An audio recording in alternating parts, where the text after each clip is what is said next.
C'est l'événement sportif du week-end dans les Vosges, la troisième manche de Coupe de France de VTT sur le site de la Grange-Puiton, sur le tout nouveau stade de VTT du club de Remiremont. On a mis les petits plats dans les grands, on va s'approcher de l'organisateur en chef Guy Planet et puis d'une des Vosgiennes qui sera en lice, c'est Jeanne Duterne. Bonjour messieurs, dames.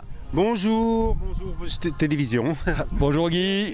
Alors on est bluffé d'abord par la logistique, les infrastructures.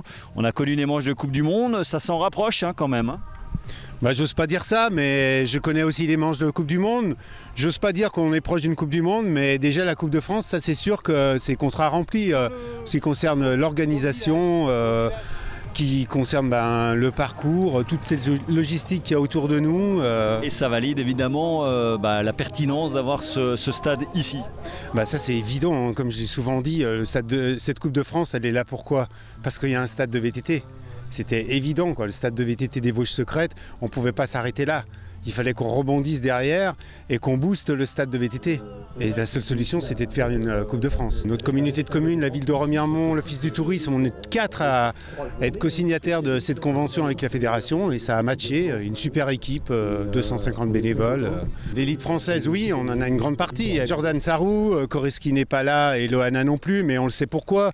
Il y a des Coupes du Monde entre la semaine dernière et la semaine prochaine. Donc ça, on n'est pas surpris.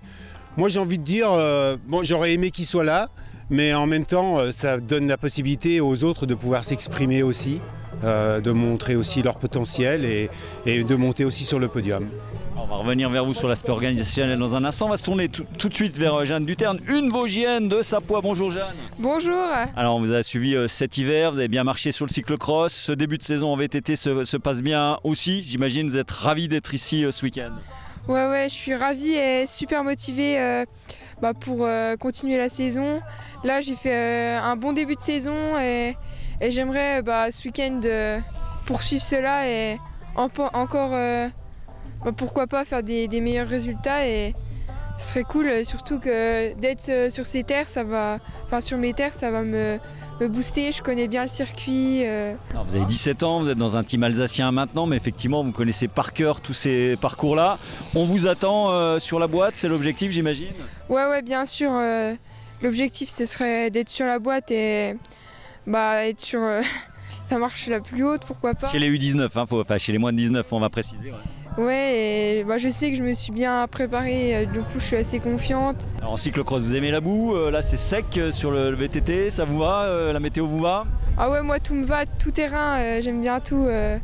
Là ça va être sec, depuis le début de saison on n'a pas eu des circuits trop secs. Je vais aller faire un tour de reco quand même pour voir si ça a creusé tout ça.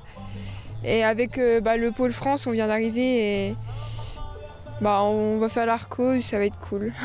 Bon, vous souhaite le meilleur. Merci Jeanne, très bon week-end à vous. Merci beaucoup, bon week-end. Allez, on se retourne vers Guy. Alors il y a ces espoirs-là, puis il y a aussi des gens de renom. Il y a un Julien Absalon qui vient là un petit peu comme grand témoin. Très content, vraiment très heureux de savoir que Julien Absalon nous retrouve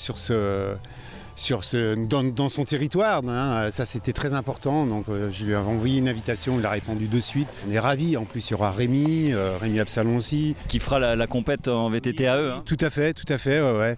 On a notre ami Steve Chanel qui sera aussi présent, Charles Planet, j'ai envie de le citer aussi puisqu'il est là, et qui nous aide en tant que bénévole beaucoup sur cette organisation.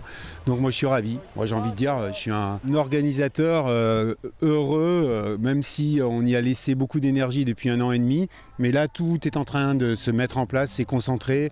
Voilà, je suis très heureux, je suis super fier des équipes qui m'entourent. J'ai des gens exceptionnels dans cette organisation, c'est absolument incroyable. Allez, toute dernière question Guy, je suis spectateur lambda, je veux venir sur le site, comment ça se passe, qu'est-ce que vous conseillez ? Déjà à partir de ce soir et puis samedi toute la journée avec le VTT-AE en championnat, dimanche les courses suprêmes avec les élites. Le parcours en lui-même c'est un parcours, moi je dis grand plaisir, technique, il y a de tout. On a créé des circuits spéciaux visiteurs pour que les visiteurs puissent circuler facilement sur le site. On a sonorisé la forêt où il y a un rock garden qui se trouve juste au-dessus de nous, là derrière. Elle est sonorisée et on a mis en place une buvette. Il y a un autre site juste en haut de la forêt qui permet aussi aux gens de pouvoir profiter, d'avoir vraiment c'est un point de vue magnifique. Ça vaut le coup de se déplacer sur le Rock Garden, hein, parce que les vélos, on les voit passer plusieurs fois et c'est un endroit super. Voilà donc quelques conseils pour vivre pleinement cette troisième manche de Coupe de France de VTT sur les hauteurs de Remiremont. 6 à 10 000 spectateurs sont attendus sur le week-end.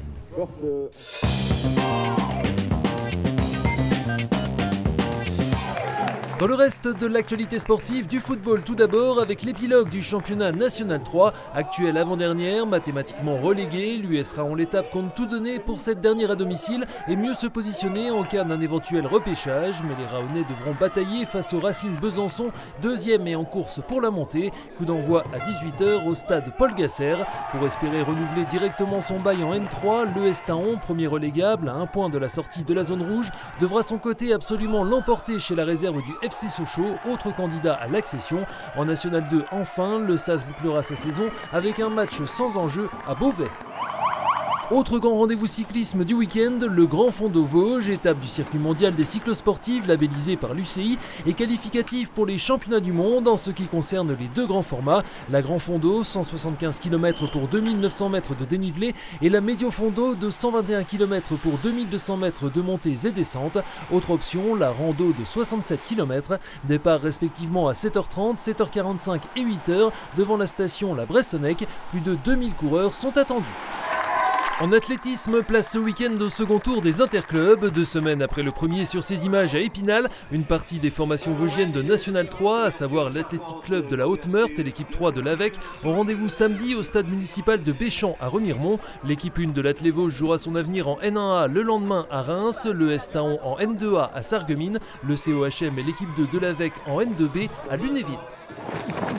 Enfin au rayon course à pied nature, après 3 semaines de pause dans le calendrier, direction Mortagne pour la 16e édition du Rush du Bout du Monde, organisé par l'association La Motonaise. 3 formats au choix, un 24 km dont le départ sera donné à 9h, un 14 km programmé à 10h et nouveauté, un mini de 7 km à 10h30. Inscription possible sur place devant la mairie, de même pour les marches de 5 ou 10 km.